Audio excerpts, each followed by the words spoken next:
You have 3 voicemails. So I myself got if I just click on the request section of my messages, there's just tons of dick pics. Oh. I used to think this office job is so boring, 9 to 5. I want to be free. Any of your colleagues listening to this? Yeah. I mean, she must have a lot of DMs with inappropriate pictures.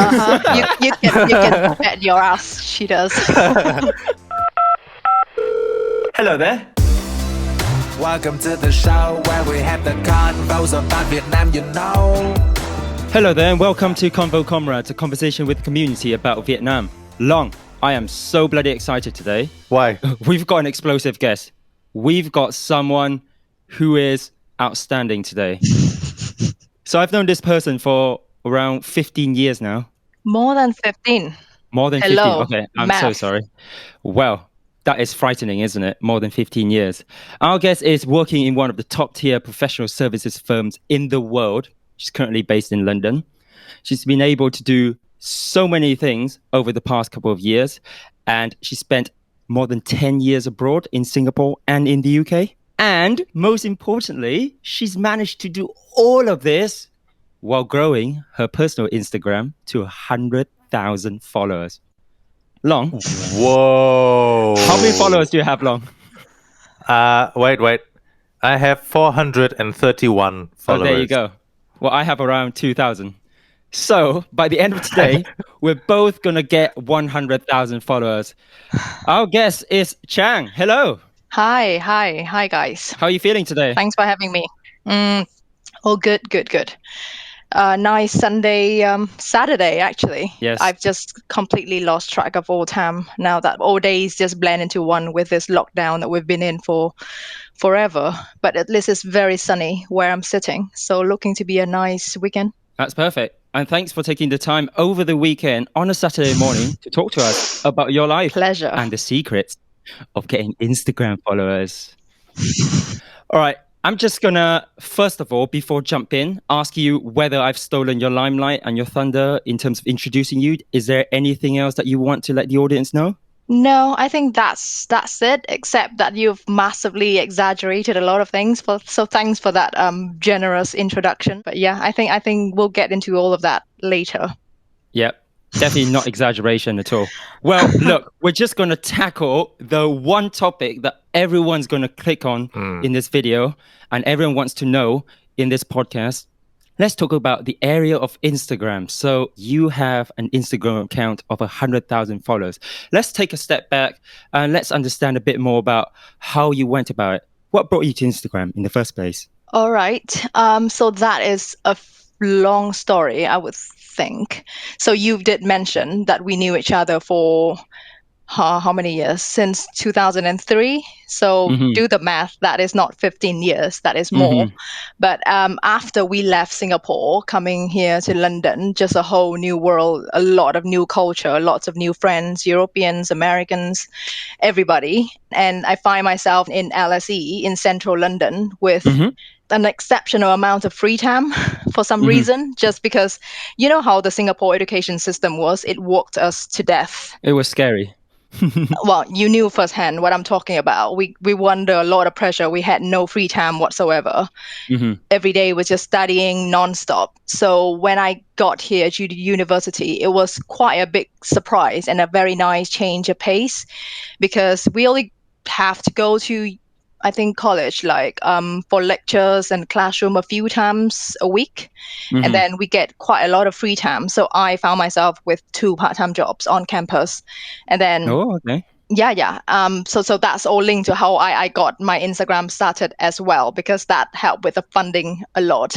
Yeah. But so I had a lot of free time. I've always been interested in fashion, and then just, dressing up, taking photos of what I wear during the weekends or when I go out for brunch coffee with friends. And then my then boyfriend was just like, why not just upload that all on your Instagram? Because it was getting very popular then. So that's how it all started. And then, it grew a lot from there, especially in the first few years, because you know how the 3 years in university, I had a lot of free time. And even up until the first 1 or 2 years after I started working, I could still manage that during the weekend a lot. But then sort of slowly, and by now, I would say that I posted a lot less. I'm a very much occasional user of Instagram by now. No, that makes sense. So, question, what did you do back then? You said you had 2 part-time jobs. Yeah, so I've been always been a bit of a shopping addict. That is not news to anybody. But yeah, my parents have always had that rule. If you want to shop or buy anything like for yourself that is outside of necessity, you fund that yourself, which is fair enough. I completely agree with that. So at university, I found this job on campus managing like sort of IT devices in the library, where I like help LSE students with their accounts and passwords and, any problems with the printers, Did machines. not expect that. But okay, that's great. I know. But yes, that was a very chill job where you get to sit in the library for hours getting paid to just read books and browse your phones. That's amazing. And then you're hoping that a lot of the devices aren't going to mess up so that it doesn't waste your time. The first thing you just ask people is just like, have you restarted? Then they were like, yeah, I have restarted. And then by some magic, when I hard press that button just to reboot, and then it often solve it. So there's not a lot of skill involved there. And then I got another job as like sort of administrative assistant at the foreign language office at the LSE, where I just help people register for foreign language course. And I did that also partly because I get free language course out of that. So I did 2 French course at university for free for that. Wow. And I got to mention that the salary for those jobs, the hourly rates were crazy good. So now I think those are almost as good as the current salary that I'm on. God. If you worked out hourly rate, considering how many hours we actually work.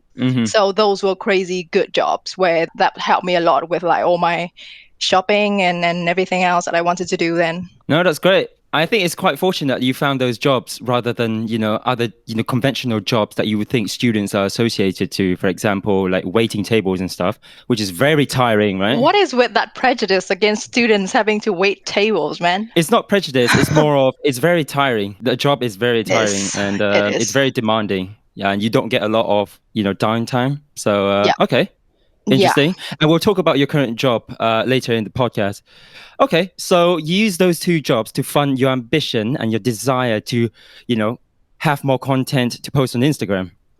Yeah. Was it always about fashion and luxury goods at the start? How did it manifest? At the beginning, it was more just of a outfit of the day kind of content. Oh, I remember that. It used to be a thing. OOTD hashtag. Yeah. And back then, I had a lot of free time. So you would often see me sort of post like twice a day, even every day. I would be posting an outfit or like a shot of accessories or shoes or something. But by now, I think in the last 2 years, sometimes I've found myself posting maybe once every 6 months, which is, not good for the algorithm, but we'll talk about the algorithm in a bit. Yeah. I'm just going to go on a roll here if Long, you don't jump in and stop me. Yeah, let Long talk. Long doesn't talk. Yeah. Oh no, we lost even though he's a co-host on the podcast.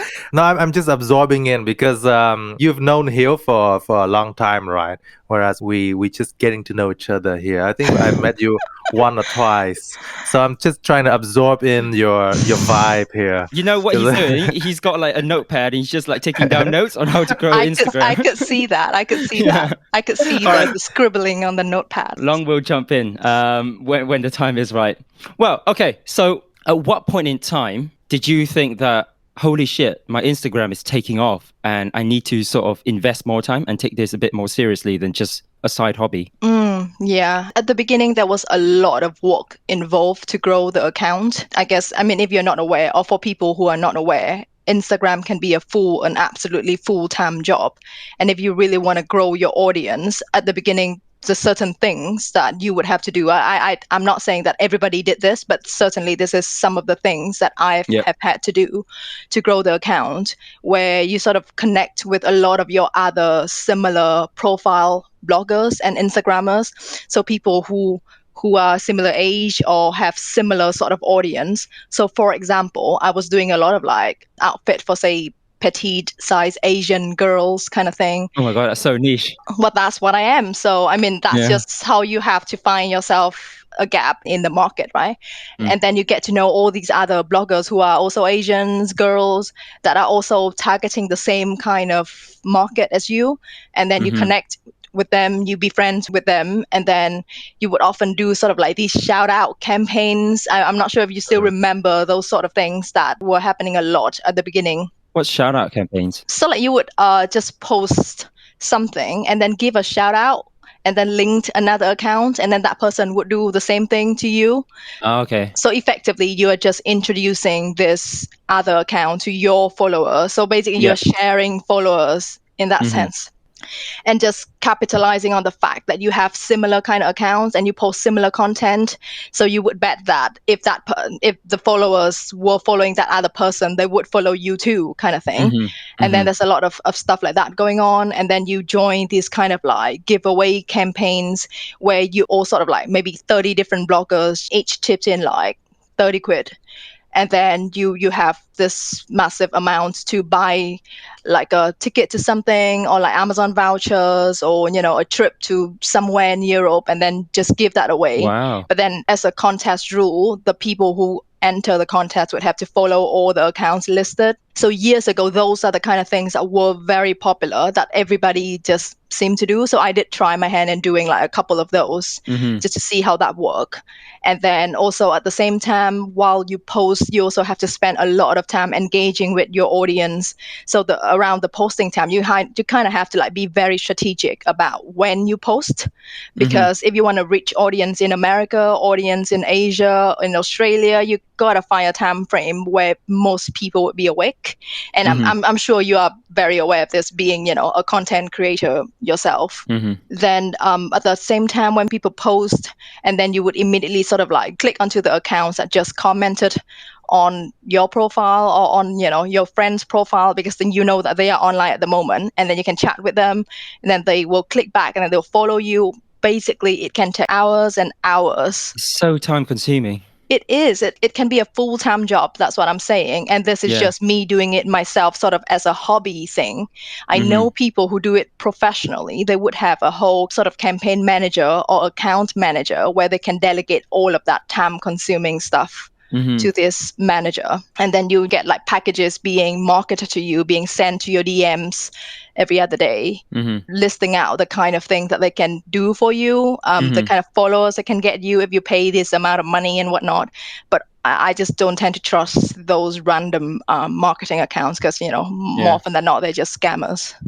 This is very interesting insights for me. I didn't know that at all. I hope you're taking note. No, so when I started out Instagram, right? First of all, I don't know what my market is. So I don't know who to target. What am I doing with Instagram or with my life? And then you mentioned all these, little tips and ways of reaching out to similar bloggers. I was just wondering, because Instagram is not a conventional career path back then. It was very new, right? So how did you research and how did you come to find out these strategy, like these methods? I think just by observing what people do. Because it's no secret. Maybe like some of the backdoor stuff, like what people send out to brands or what they receive from brands and campaign managers might be a little bit more of a secret. But the kind of thing like seeing shout out campaigns or seeing giveaways or seeing the kind of things that people do is no secret. You just need to be on there for a day. Just be observant. Basically, yes, that's what I'm saying, Long. But it just takes too much time. And I didn't start out thinking that, oh, I'm going to do this. I'm going to try to do this for a career or anything. None of that at all, because I'm still a foreigner in the UK. And my main aim then was still to find a proper job that can sponsor my work visa to continue to stay in the UK. So there were actually a lot of limited career choices that you can look into that actually will sponsor your work visa. So never for a second did I think that I'm going to try to make this a career and try to stay in the UK to do this. So did not have the luxury to do that. It was always a hobby. And I was quite surprised at how effective some of the campaigns worked or how some of the posts has sort of gone like a little bit not to say viral because that's not really what happened, but it did get quite popular, more so than I expected.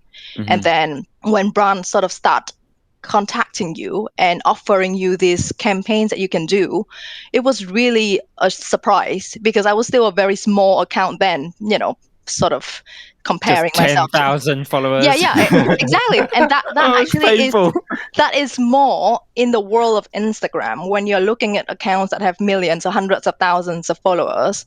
Yeah. But then they actually do want to target smaller kind of account because they know that when you're a smaller account, you have more interaction with your audience. You have a closer sort of relationship connection. They actually want that because they know that the followers tend to trust the smaller accounts more than the bigger, very, very commercialized accounts.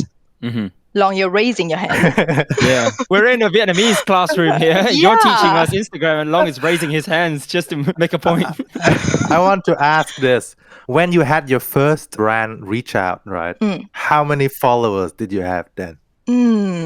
I would not be able to remember that. Depends on what you mean by brand reach out, because even from the very beginning, even from when I had only a few thousands, there have always been brands that just reach out to give you free stuff, like free clothes, so that you can wear and then you can tag them. So that's also a brand reach out, but that's just like a gift kind of thing that you have to like sort of wear and take pictures and then just mention them. But then the proper brand reach out would be more when they have a whole ad campaign and they say that, oh, hey, this sunglasses brand is going to launch a campaign in a month's time. They are looking for 50 different bloggers and you are one of those that they are interested in. The rules they'll set out very clearly. There will be 2 posts on this day, this hour. These are the things, the exact content that you will have to put. And these are the hashtags. These are like basically they set out everything, absolutely everything for you. And the rate would be a few hundred quids per post, something like that. So that is a more professional campaign. So that only come to me maybe when I have more than say 20,000, 30,000 followers, I think. Okay, my target is 1,000. I just want free gifts now. You just want free gifts. Okay, sorry. So going back to the original question, am I right to say that there wasn't really one single point in time that you could remember that it was like an inflection point that you thought, oh, okay, this is getting serious now? It was more of like a gradual build up of, interactions, comments, likes, followings. It was very gradual build up, but I could share one point where I received this DM, this direct message in my Instagram inbox that suddenly made me realize that, oh, hey, sort of my words or what I post are impacting people. And people actually do care, because before that, I was just like, I'm here doing this for fun and nobody cares. Instagram is not that serious. Come on, you're just here with your free time. You're just browsing and you're just clicking likes or whatever. Nobody takes things that seriously on Instagram. But then one day I received this long message from this followers. She said that she had followed me for a long time, like quite a few years, and had watched me grow. But in my latest post, I had said something that unintentionally hurt her. Oh, okay. Yeah, because I said something. I think I was trying to recommend a way to wear a bag to people. And I was saying that, okay, this length of the strap is perfect for petite girls like me. And when I say petite, I really meant as a very sort of short Asian girl. I was talking more in terms of my height. But then she took it to mean that I was saying that it's great for skinny girls. And by saying that, I was hurting her because I guess she said that she definitely is not a skinny girl. And she had been following me because still she was inspired by the fashion tips or the outfits that I'm posting. But then one day I'm recommending myself to just like, this is going to look great on skinny girl. I guess that unintentionally, just something that I didn't think twice before I used that word or I posted it. But then apparently that has hurt somebody. And she said that she hopes that I reconsider the choice of words or the post that I put on, because now that my account is a lot bigger, I have that impact on people and the people who read the captions that I was putting out there. So that was really a reflection point for me, because really before that, I had no idea. Yeah. So yeah, that is a point where I start thinking that, oh, hey, this is, serious. Or it could be some people are taking it more seriously than I was. So I should really be more cautious in how I'm addressing my followers.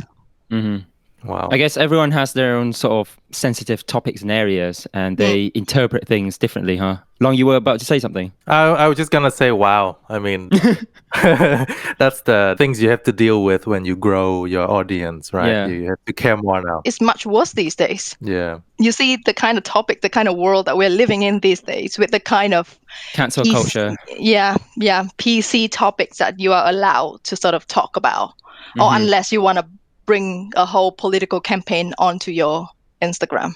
Yeah. Well, Long, that's a good tip for us as well. You know, we just need to be mindful when Convo Comrades hits, you know, a couple of million followers and listeners. Yeah. Okay, that was the inflection point. I think that's a very powerful story. And at what point do you think that, oh man, all of this is, you know, transforming from a hobby and becoming a chore? It's taking a drag and taking a toll on you, on your everyday life. Yeah, it definitely, I think at around the same point. Oh, around the same point. Around that exact same point where you realize that, oh, hey, it's big enough that brands are contacting me. It's big enough that people are messaging me, telling me how my captions on my posts make them feel. So it's not just a hobby anymore. It's not just a thing that I just choose to do randomly. And then like when you start thinking about the contents that brands are looking for, and then you just start looking at your account completely differently. And I have this app where I even sort of prepare the layout for how the post will look like. So if you were going to put up this post after this post, but is that going to make the whole feed look like nice enough kind of thing? So you have to kind of prepare the whole... Plan your feed. Exactly. The bigger look, the bigger picture look on your feed, not just that one single post, but how that post fit in with the rest of your account.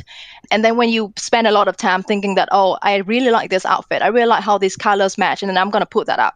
But then if that post actually doesn't do so well at all, and people were not responding to it, to something that you genuinely were taking the time or you were really like loving about that post, and then yet some other random brand content that you just had to put there and then had to put an advert, if that one was doing like a lot better, then you just feel kind of deflated.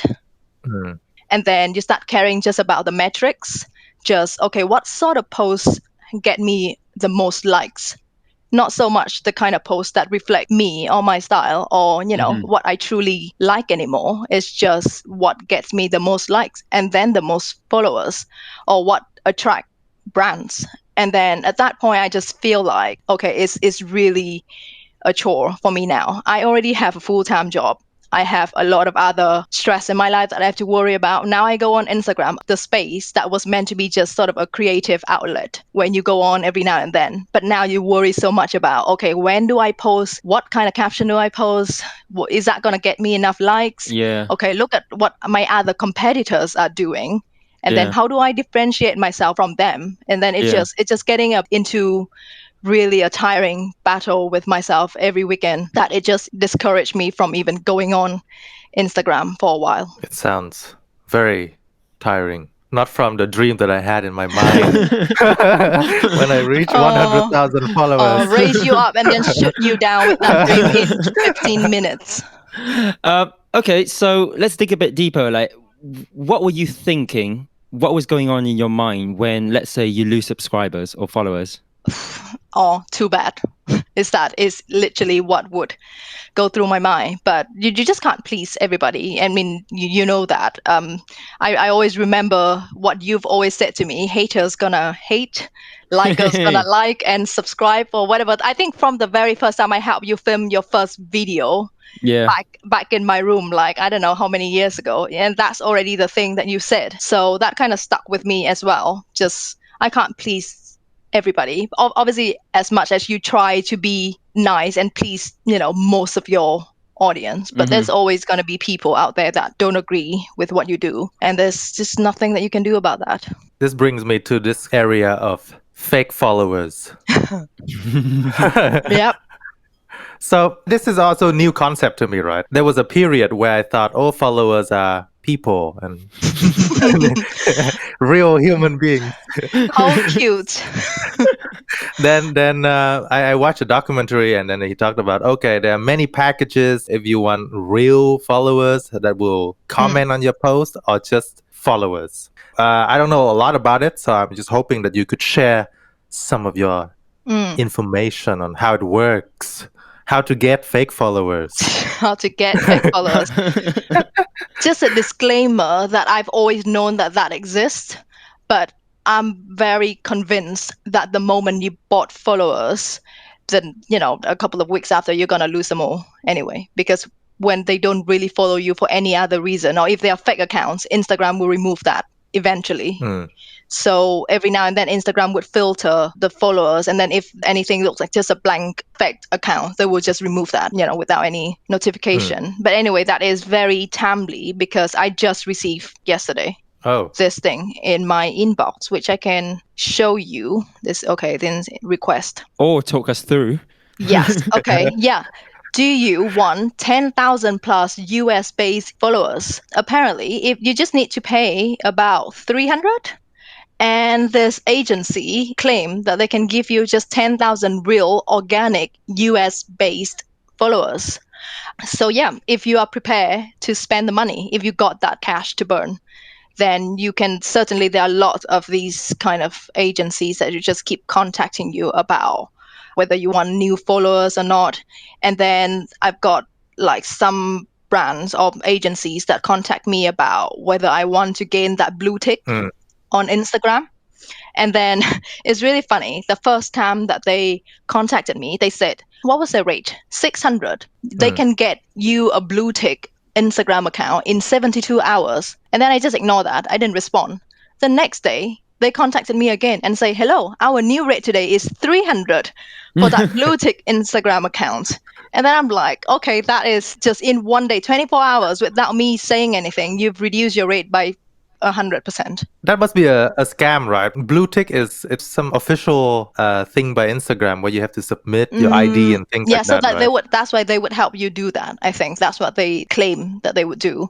I'm not sure if they are all scammers or not. I'm sure that some of these are actually real businesses. Yeah, because some do offer sort of like these kind of money back guarantee, paying via this kind of payment method where you can claim your money back if they don't get you that blue tick within 72 hours. I see. I think quite similar to you, the observation that I see on Facebook is, especially in Vietnam, you will get certain accounts at the moment having 1,000 likes on Facebook per post with like 0 comments. And then you will have like certain accounts with like 1,000 likes, and it tends to be a very round number. So it's like 1,000 likes, and then with 50 comments, and all the comments are just like stickers. There's no genuine comment, genuine content whatsoever. They're just stickers, 50 stickers. So you immediately know that these people are buying the metrics. Yeah.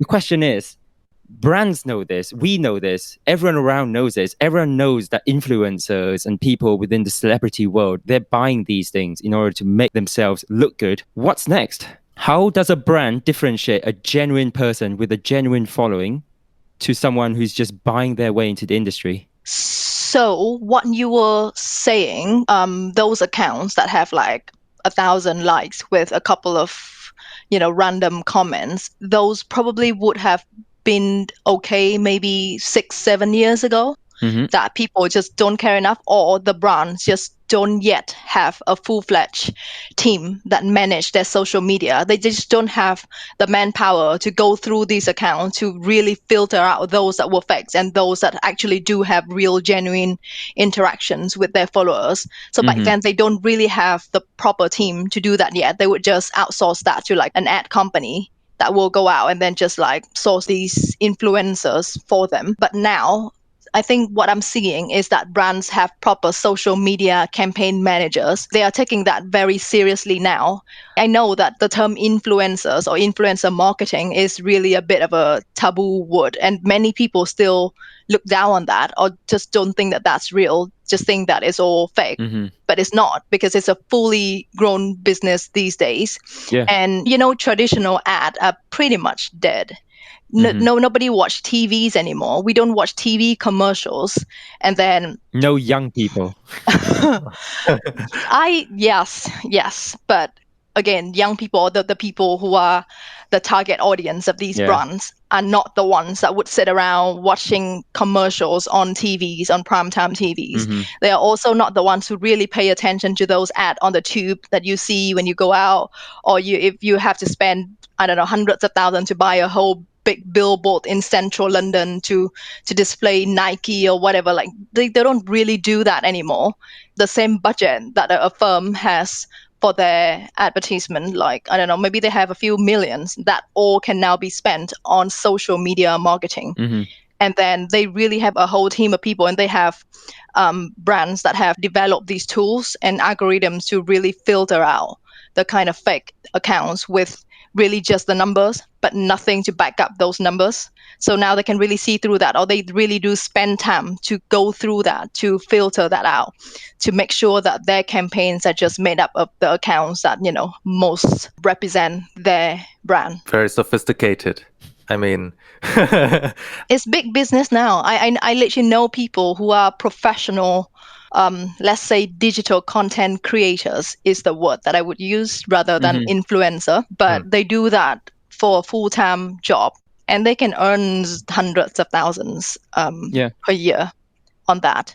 But obviously it's a full, like you are your own manager, you are your own assistant, your own editor, your content creator. You do everything. You do your taxes. You Photoshops, and then you reach out to brands. You respond to queries and whatnot. Like it can take up literally all your time. Yeah. I mean, it depends on how you want to position yourself in the market, right? You know, you can go for the traditional route as like a production house. You can go for the agency type. You can go for a sole creator. You can go for an influencer. Or sometimes you're a hybrid of both. So you're both a creator and an influencer. I follow some sort of travel influencers myself. So I do appreciate the sort of types of work that they have to go through, and, you know, the amount of work they have to take on. Okay, next question. How have you felt after not going on Instagram for a while? Very healthy. Just very mentally healthy. At first, it was a bit strange to not go on Instagram anymore, and you kind of miss it a little bit because you know how it can become a habit where you just pick up your phone and then without even thinking of what you're knowing, you're already clicking on this icon that you've been clicking on for so many times, just mindlessly browsing without really anything running through your head. It's just a habit that people do nowadays. So it can get quite strange to not go on it for a while. But then with this lockdown and since COVID started, I've just really tried to focus a lot more on like what actually is in front of me, just dealing with like, you know, personal life, like my house, my cats, and, you know, my job and everything. Then it actually, after a few weeks, it just become, okay, what is Instagram? I don't really even need it in my life anymore. And if you do go on it, you are taking control of it. You are really consciously clicking on that for a purpose because you want to post something or you want to talk to somebody. You don't just mindlessly, aimlessly wandering around that social media world anymore. But that is just something that it has taken me years to do. For younger people who are still on social media, and then God knows how many other platforms that they have these days, because we have not talked about TikTok or any other. There's just so many social medias these days that I think that it can get really unhealthy to people, and especially younger people who are more impressionable and can, you know, easily be impacted by the things that they see on social media. I have a follow-up question. Before I do that, Long, just please take note that doesn't necessarily need her Instagram account anymore, so you might want to buy it off her. Excuse me? The question is, how did it started? Did you just one day decide, look, I'm just going to not look at Instagram for a whole week? For a lot of people, that's the difficult part. It's kind of like quitting smoking, right?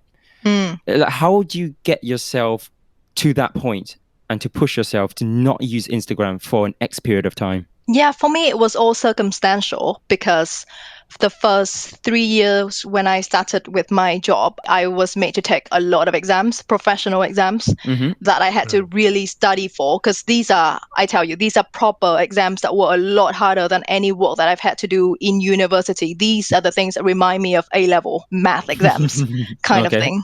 Every one that you do just become harder and harder than the previous one. And then up until the point by my third year, I was doing exams that had like 30% pass rate. And if you fail this exam, they fire you. So it's as much pressure or more from, just remember when we were in Singapore and they were telling you that, oh, if you fail this exam or if you don't get these certain grades, you can lose your scholarship. It's that same mentality suddenly just all come, flashing back. Just like, and it's even more important now. You have so much more at stake. This is a job. This is not just I kind of feel studying. like left, right, and center is all pressure on you. Like Instagram, Singapore, your current job, exams. Yeah, but we've been trained to work well under pressure for all our lives. So there's that. I literally had to take time out to study, and I had to tell myself to just not go on Instagram anymore, because especially maybe a few weeks before my final or like most important exam, I did not go on Instagram at all. And at the same time, there is still that full-time job. I'm not just taking time off work to study full-time or anything. I work and then I study in the evening and over the weekends. So it's all circumstantial. I just never had time to go on Instagram. And after about a month, after I finished that exam, I was like, oh, hey, I really did not go on any social media, and it was completely fine. Oh, okay. So the lesson learned for someone who's listening is get a professional job. Make sure that you go through all of these exam pressure. It's just all about making yourself busy with some other things, and then you will find yourself easily distracted from social media. Chang, so I've got a follower's question here for you. The follower's name is _Zeunghun.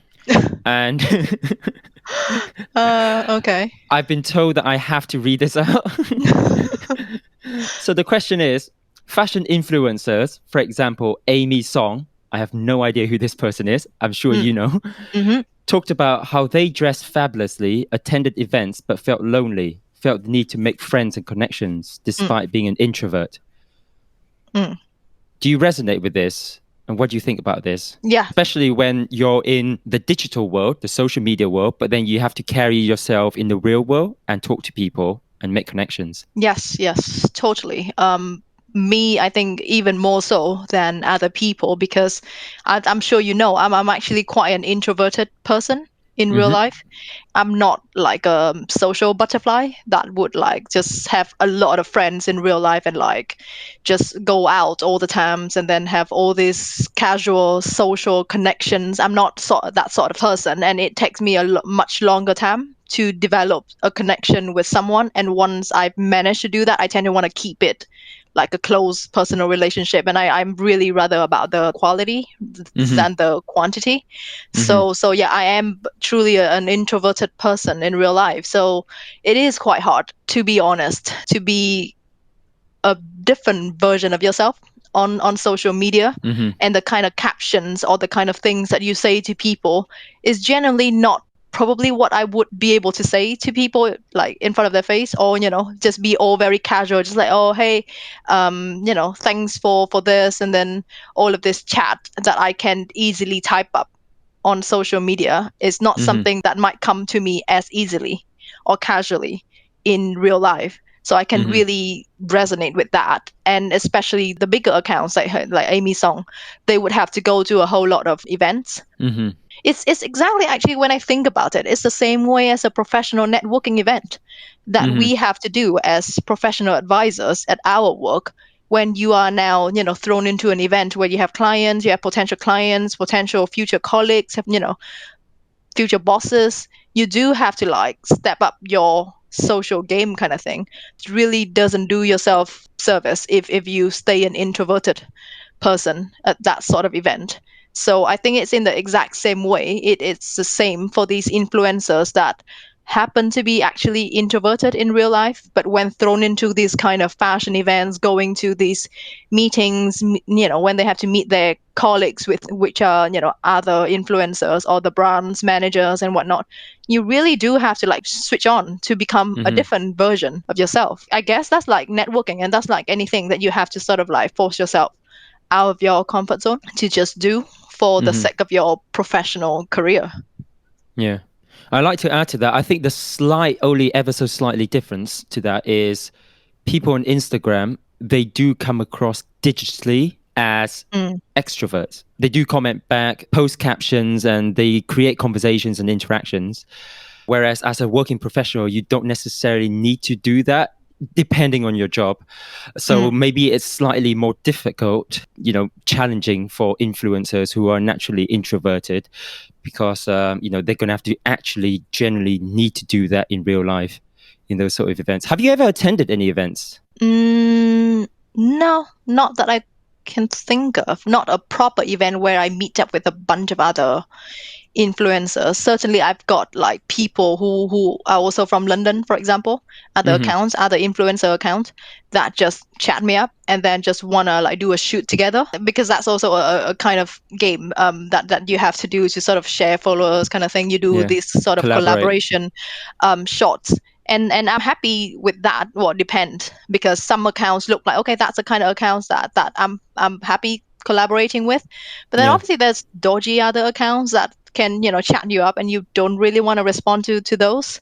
So there have been times where I've had to like sort of really step out of my comfort zone and chat with this stranger, organize a meetup with this person and do some random shooting and then never meet her again ever in my life. And yet during that afternoon, acting like, I don't know, long lost friends. And, just walking along, showing our outfits and whatnot. It can sound very fake to normal people, but certainly if you are doing this for a job, that's just what you have to do. Yeah. Okay, cool. We're painting social media as a very dark picture here, right? The vibe I'm getting is, if you're a content creator, you started out as a hobby, but then soon you got pushed, you got molded to what likers want, to what brands want. No. You are painting it all too negatively, because when I started out, the group of like, I told you that I connected with a group of similar age and similar bloggers, right? Looking back, reflecting with that same group of accounts that I followed and made friends with maybe 6 years ago, maybe about 30% have completely dropped off and just quit Instagram altogether. Don't see them anymore. Okay. About 10 or 20% have really made it. Like, I looked at them and I'm just in awe of how they've really grown. And those are actually the ones that quit their jobs and do it for a full-time profession, because that's only when you can really dedicate like all your time to it. Sell yourself to the devil. No, yeah, but they really enjoy it, because we can talk about that in a bit later, but I'm just saying that there are people who really fit the category of what social media would require to be successful. And there are the people who are really creative and then just love doing that. But then I just happen to belong to that middle ground group of people who still want a career outside of social media, still need the stability of like a proper professional job, and still want that, that monthly paycheck. I want to know where my money is coming from and just use social media as a, occasional creative outlet. So I just happen to belong to that sort of third group of people who now just have Instagram on the side. But then there are people out there who have really, really made it. Yeah. Before we lose that point that you mentioned, why don't we just tackle it now? You said that there are certain people who are suited to be on social media. What are those characteristics? I would say that for one, they are not pressured by getting or retaining an office job and a work visa to stay in any countries. Those are the people who would already have the right to live and work in wherever countries that they are in. Yeah. That is the first fundamental point. So at least they are not really just worried by that. And then they are just really creative people who take risk. And I think they have to be really genuine, because after years, if you're not really showing your genuine style and your your genuine self to your followers, it just becomes such a massive chore, and then it will show through. If you are just posting the kind of things that you think will get you likes, but not really what you truly like, then over time it also bores you. Yeah. The people who really try to like stick it through and from the very beginning be really genuine with their followers about what they are about, what their vibe is, and really spend the time to also cultivate that personal relationships with a loyal base of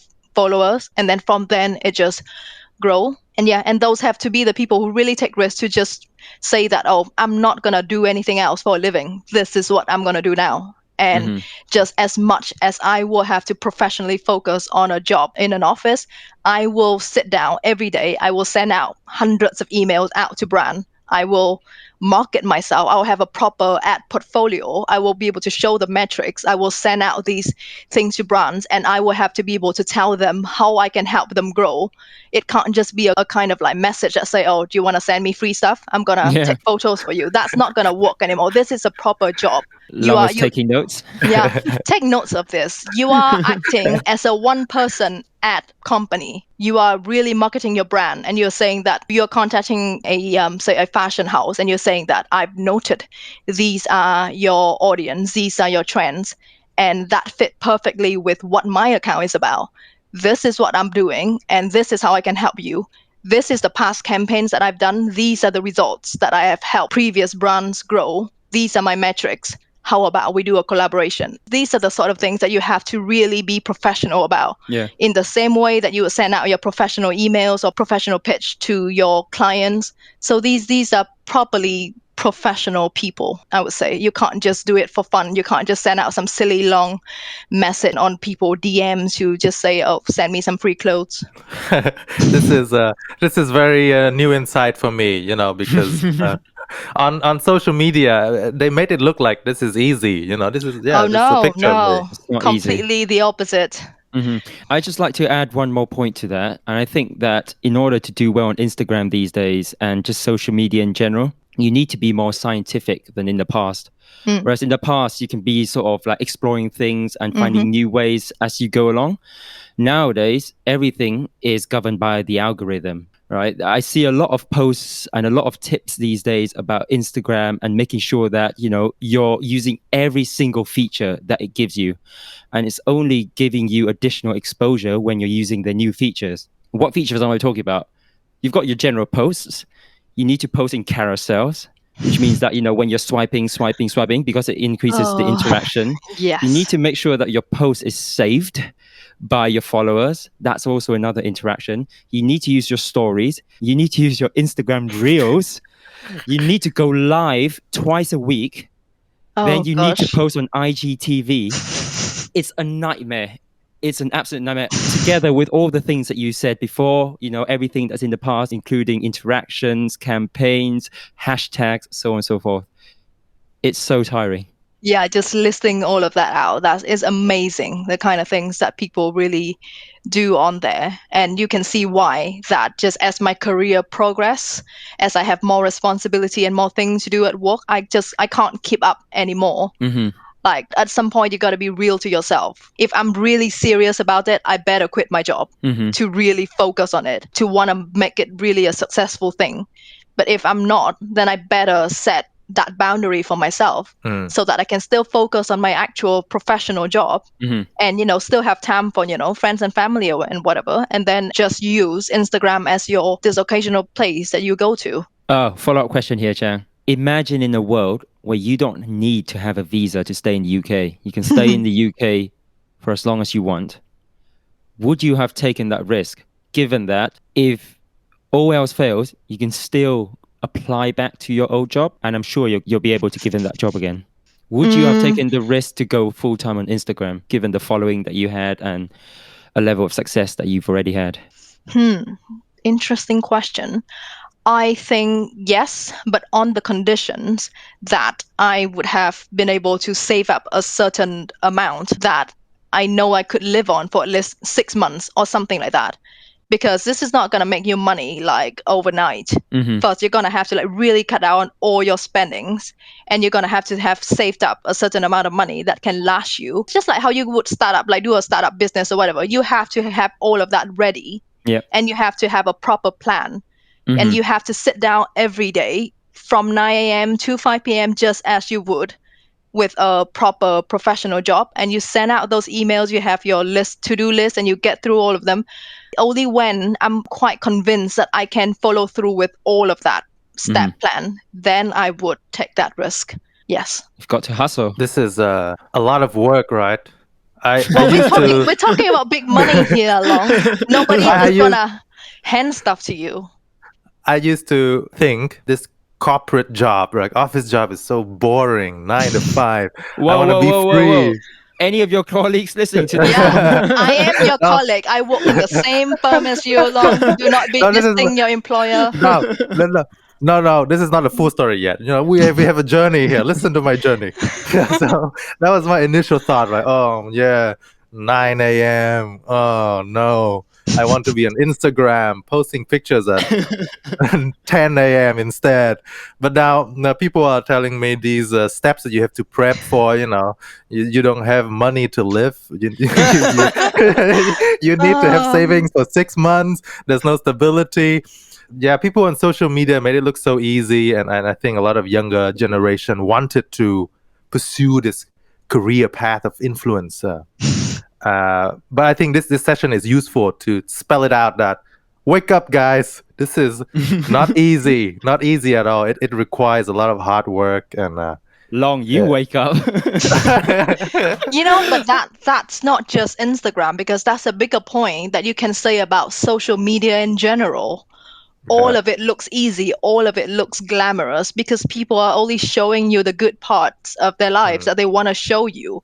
That is what I'm afraid of this social media culture is becoming, and how unhealthy it is to just about anybody, doesn't matter whether you're young or old, but the amount of like social media content that you are hit in the face with every day, and then just make you feel just very, incomplete, and then just feel like, oh, what am I doing with my life? Look at those people, look at what they have, look at where they've traveled to, look at all these things that they are doing, look at the meals that they're eating, look at me just sitting around here.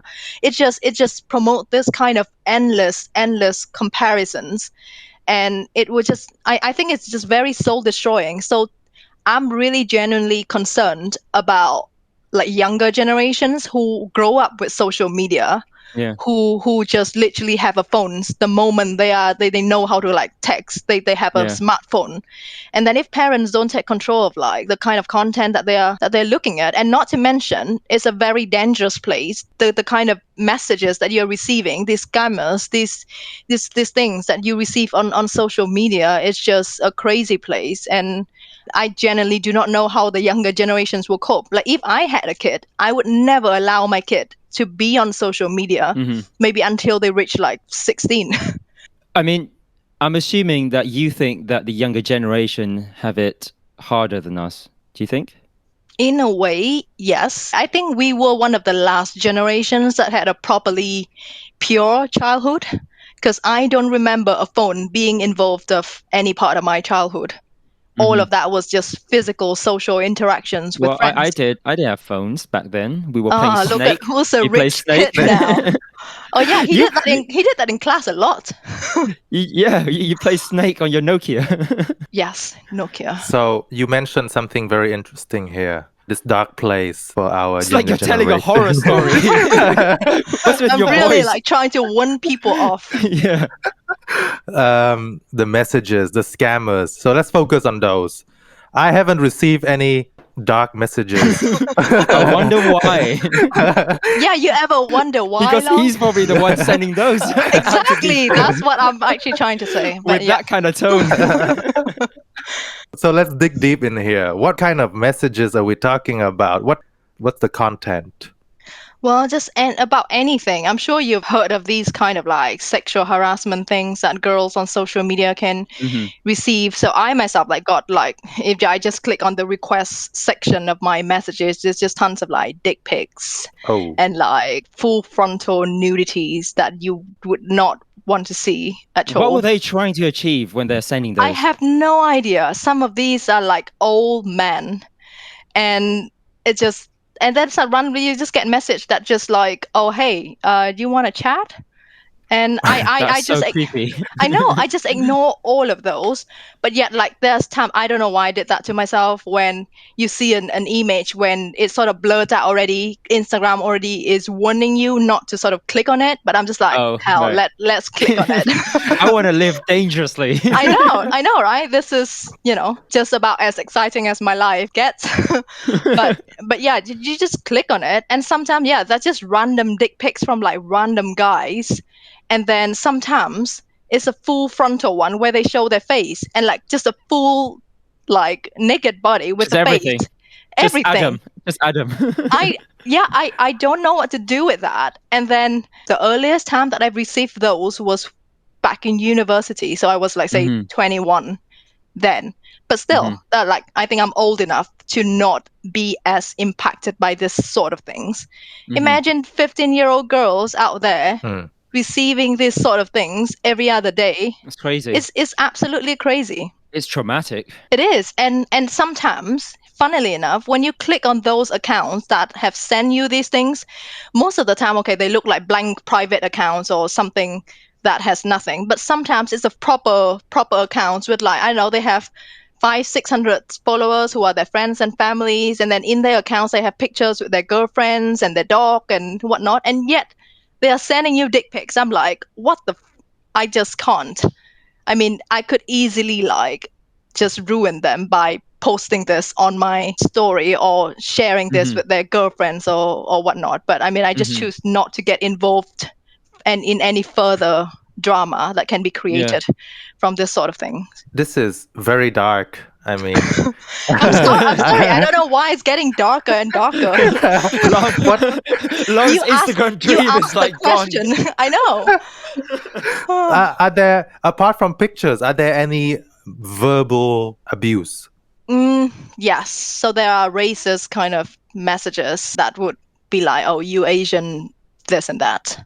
And then they're that sort of thing. And then there are also things that just sort of like people being rude to you, just sending you really rude messages. That is technically online bullying. Well, not technically, it is online bullying for no reason. And it just baffles me how people can do that, because I think they only dare to do this because of this online anonymity that is given to them. Suddenly behind keyboards, when people know that I don't know who they are, I can't see them, suddenly they just allow themselves to be this hugely massive bully to people on the internet. Keyboard heroes, right? Oh yeah. Keyboard heroes. I haven't used that term for so long. I know. I have not heard that term for so long. Based on your memory, what was the most hurtful comment or the comment that impacted you the most? Because I know the whole point about, haters gonna hate, but when you're new to social media, there will be a point in time, and this is, a personal story here, there will be a point in time when comments do affect you. Slowly, you grow the resilience to sort of zone them out. But at the start, I'm sure there'll be certain comments, because you're not used to it. You're not used to getting these sort of comments. They will hurt you. Am I right to assume that? At the beginning, when I was still a small-ish account, I don't think I received a lot of those, thankfully, because it was quite a, I would say actually quite a friendly kind of little community that I managed to sort of create it. It's just a bunch of sort of young Asian girls, also like similar people of young professionals, just looking at inspiration as to, clothes you wear to the office, clothes you wear daily. It's quite a friendly little community. So that's fine. But then I remember, I think I did tell you about this a couple of years ago, when just one day I woke up and then I got like this explosion of notifications from Instagram with all about Vietnamese people following me. Just like all of these are Vietnamese accounts, just one after another, hundreds of them. And then I was like, what just happened? Because usually it never happened like that. And it's never just an explosion of Vietnamese accounts following me. Usually it's actually like people from overseas and, Americans. But yeah, that was really a surprise. So I asked the question on my Instagram story, just asking people, has something happened in Vietnam? Did anybody mention me in Vietnam? Why did I just get this list of followers. And then soon enough, 5 minutes after that, somebody sent me a link to a Facebook group in Vietnam that is just dedicated to gossip. And like, it's kind of like The Sun, this kind of like tabloid or like, Kênh 14 kind of bullshit content is that whole, but that group has hundreds of thousands of followers. That the group, the people who actually participate in that group, it's just about spreading gossip, and it's just about finding out personal info of online profiles. So like if somebody sees, say, to use the term hot girl in Vietnam, and then if people want to dig dirt about this account and want to find out everything to do with that account, they would post it on that Facebook group. And then everybody who knows anything about that account start like doing detective work and then start finding out, okay, where they're from, who they got married to, how come they got so much money, what they do for a living. And then they post all of that with people posting like all these kind of hurtful comments on that account. So I found out that my account was being used like that on that group. Somebody has, apparently the person who first posted was one of my followers that literally just say, oh, can I have some info about Chị Trang? Because I really like her style. I think that she's very classy and she has very great photos and whatnot. Does anybody know anything about her? So it started as a sort of, I want to say, innocent enough kind of query. And then everybody start piling on and then just start following me. I think there was someone who claimed to be my a childhood friend. But I don't know. I hope it wasn't you.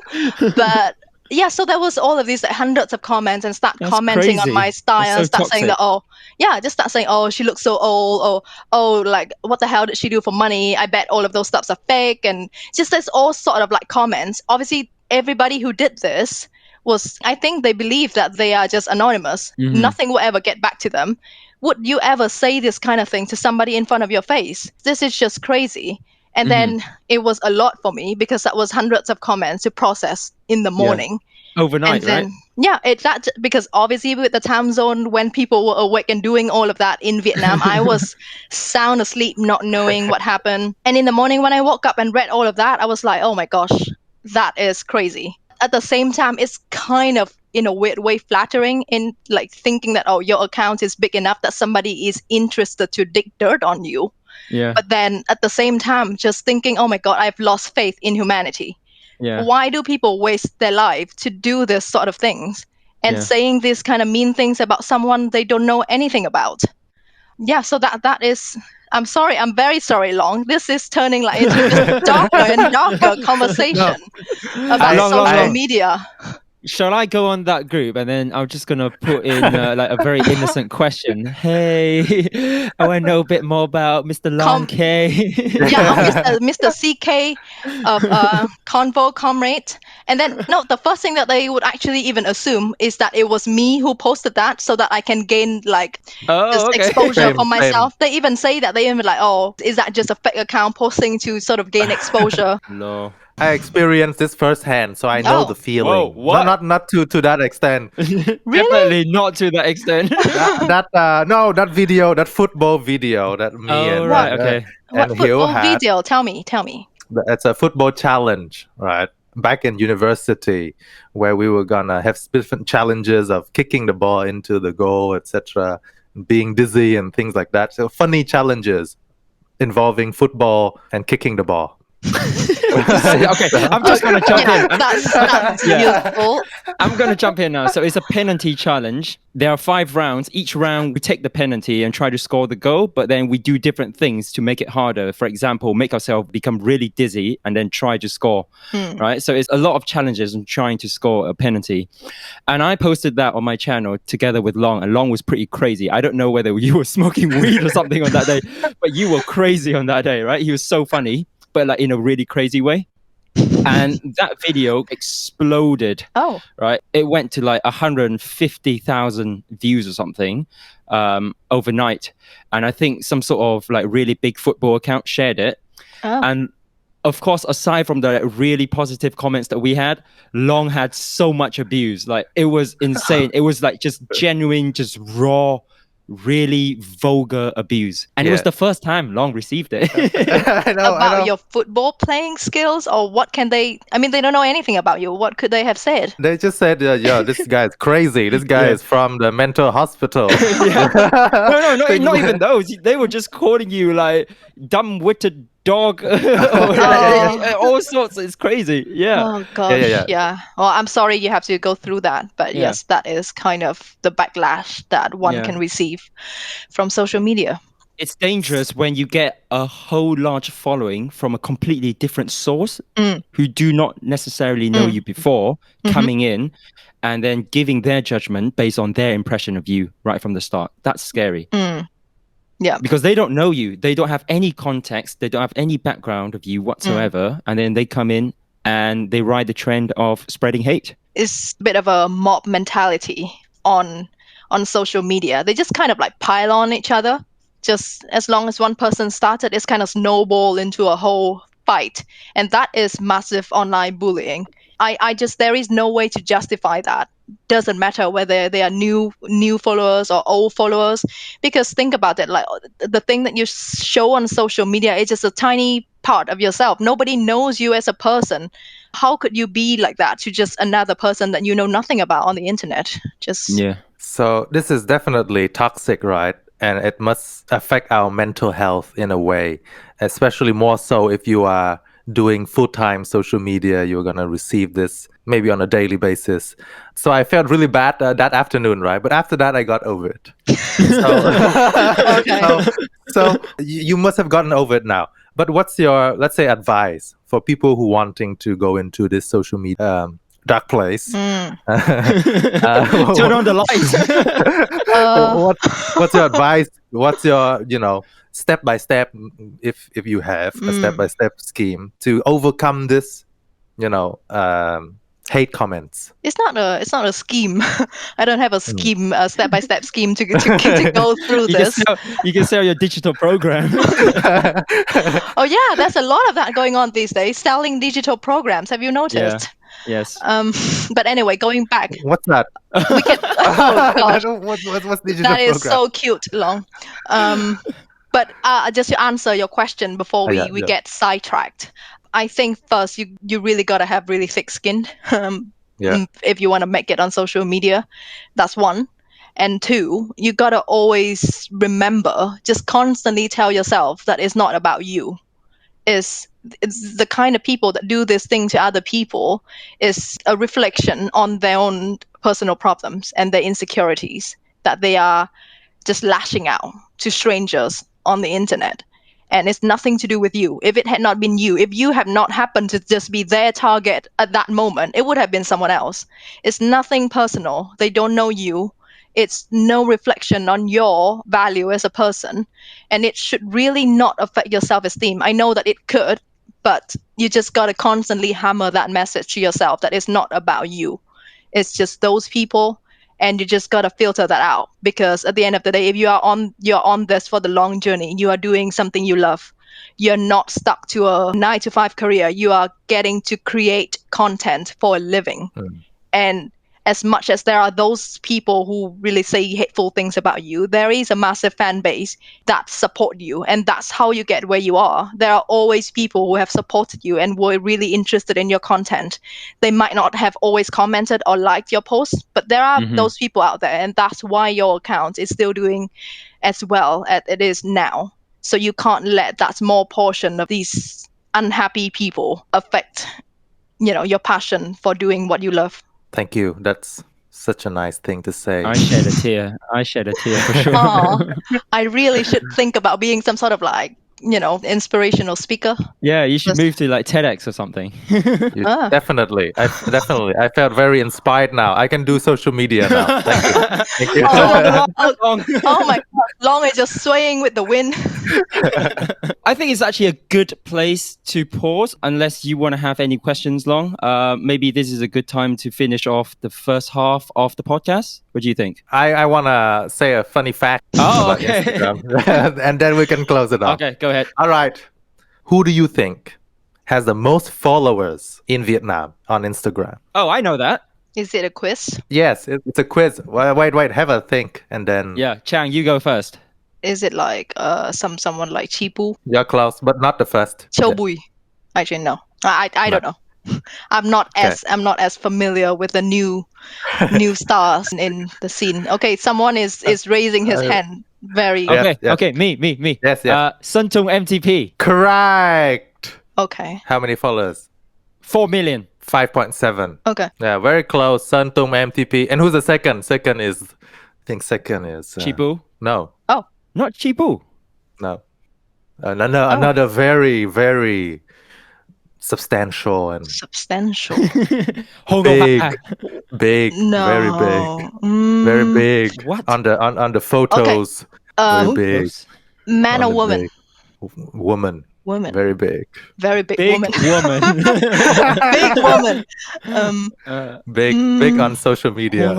Châu Bùi. No, big on social media. No. Okay, you guys cannot know. Okay, Model, what- model, First name, model. first name, first letter, Model. first letter. Pearl. Letter? What kind of letter is pearl? Ngọc.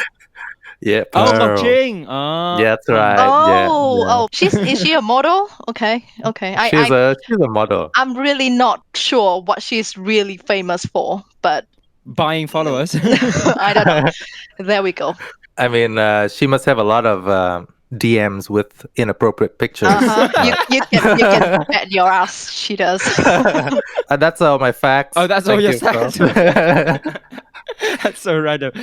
Okay, thanks, Long, for the stats and the quiz just now. I think it's a good time to end off the first half of the podcast. We talked about Chang's journey in starting on Instagram, how she grew her Instagram to 100,000 followers, and of course, the dark side to Instagram, the abuse, the hate. But keep in mind, there's also a very positive side to Instagram that a lot of creators can think about. In the next part of the podcast, we'll be talking about Chang's passion in fashion and luxury goods, also dive deeper into her corporate life as a professional services employee. Join the community on Facebook and Instagram at Convo Comrades. Share us your thoughts and views on Instagram and social media as a whole. As for now, bye-bye.